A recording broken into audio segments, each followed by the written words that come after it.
All right, welcome back. This is the second and final video for week one. We're talking about your foundation, and we are going to jump into business plans and everything that needs to go into that. So first and foremost, the point of a business plan when you're starting out is to tell the story of your business, and depending on who the reader is will really kind of depend on how detailed you get, what information is included. But for you, like the most important part is it really just tells the story of your business and kind of gives you guidance in terms of what you want to do, what you're starting out to do, where you're going, etc. A lot of people write a business plan before they open. They take it to the bank to get a loan, whatever that is, and then they never look at it ever again. We recommend that you revisit it, every couple of years. It doesn't have to be an annual thing, but go back and look at it to make sure that you're true to what you set out to be, set out to do. And you don't have to, like, if what you set out to do 10 years ago is not what you're doing now, that's fine. Adjust your business plan so that this is what I'm doing now. And part of that business plan will also include projections and goals and all of that type of stuff. So when you're first starting out, the projections are going to be really important because that's, the goals you want to hit. Once you're in business, we're going to create the kind of like the 5-year goals. So it's, this is what we're doing now. This is what I'm going to do by the end of next year, year after that, year after that, year after that, etc. Who needs a business plan? But everybody needs one. And again, like I said, the level of detail and the information is going to really depend upon who the reader is. And so if it's internal, like you might just go in and update the core values, your mission statement, whatever it is, your projections, obviously. I'm going to go through everything, but one of the things that's going to be in there is your resume. And again, if it's internal and you don't need to show this to anybody, you don't really need to update that. So what's inside of the business plan? There are a lot of things that can be in the business plan. I'm going to run through what I believe should be the basics of every business plan. And then depending upon your business, it might change. So a couple of things that we've already talked about are going to be the core values, the mission state, and the value prop. These should all be in your business plan. And again, you can update those as necessary. For a business that's just starting out, we're going to talk about what your brand is. So you want to kind of give like the origin story and explain what you are and who you are as a business, not you personally, but we sell this, we're connected with the community, whatever it is.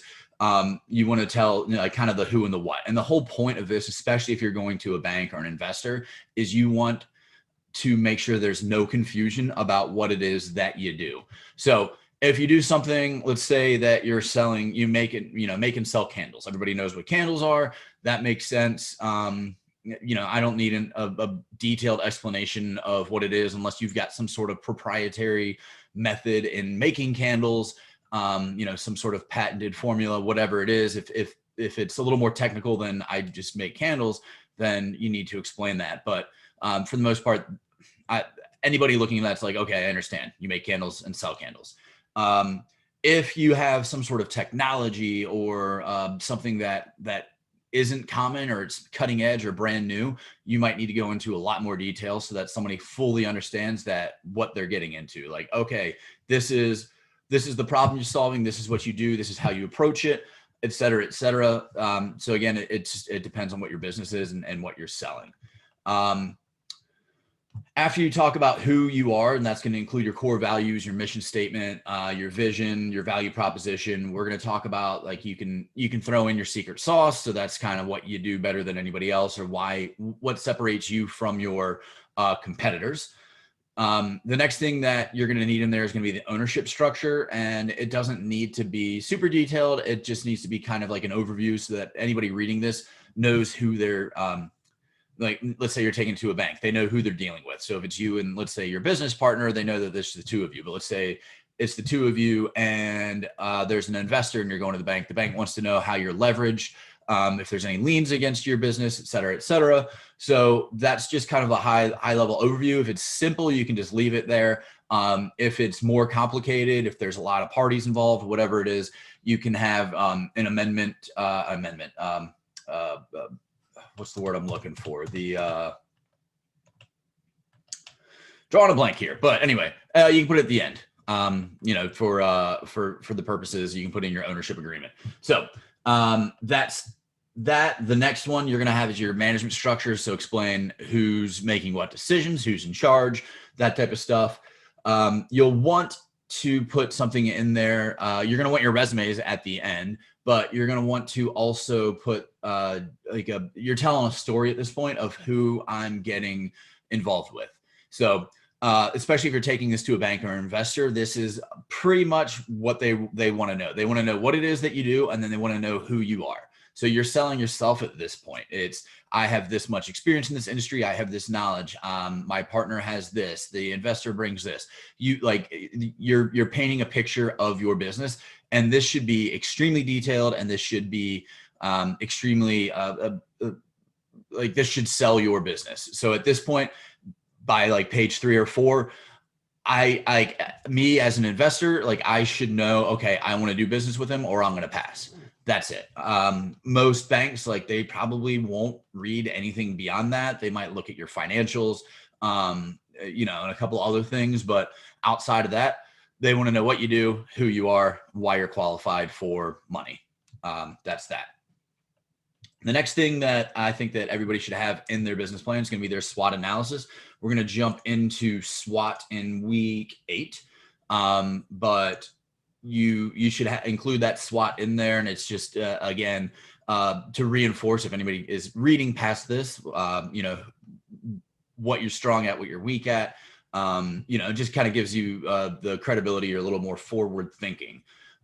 You want a brief overview of your financials. So this is just the high level numbers. You're going to want to obviously have, I would suggest an Excel spreadsheet, which we'll get into later as well. I believe that is in week, it's week 17, somewhere in there. Sorry. But yeah, we've got a week on that as well, where we go through financials, projected financials, all of that type of stuff. This is going to be your high level of those financials. So it's your basic numbers, your revenue, your net profit, et cetera. Like if you sell a product, what your cost of goods percentage is, that type of stuff, all of those goals. And if you have investors, you're going to want to see sources and uses. So I am borrowing $1 million, and this is where all of that money is going to go. So that's it for your financials. After that, it's just, this is more for your benefit. So you're going to talk about the industry that you're in. So you want to talk about your industry. You want to talk about your competitors. You want to talk about where you're going to place yourself in the market.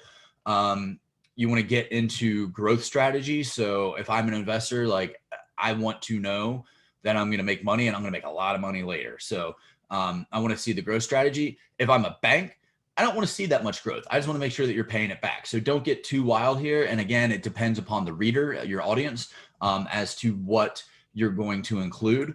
So if you're, for instance, you want to expand your candle business to different countries, that's great, but you want to make it realistic. And again, if you're a bank, if you're pitching this to a bank, you want to be a little more conservative. If you're pitching to an investor who's trying to make a ton of money, maybe you want to be a little more aggressive in there. That's totally up to you and the audience.